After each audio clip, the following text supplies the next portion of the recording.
এই শুনছো, আজকে তো বিলকিস আপার বাসায় দাওয়াত দিয়েছে, লাঞ্চের দাওয়াত। তো একজনের বাসায় দাওয়াত দিলে একটু আগে আগে যাইতে হয়, বুঝছো? কিন্তু এখন বাজে বেলা 12টা, এখন পর্যন্ত বাসা থেকে বেরোতেই পারলাম না।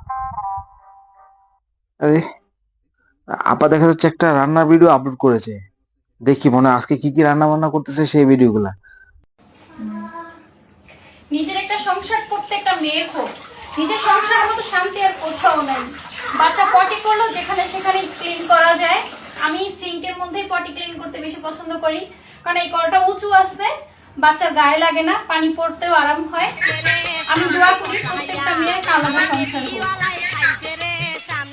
শুনছো, শরীরটা যেন কেমন কেমন লাগতেছে, ভালো লাগতেছে না। এই বাসায় ভাত আছে না? আমার একটা ডিম ভাজি করে দাও। আজকে আর কোথাও দাওয়াতে যাবো না, ভালো লাগতেছে না।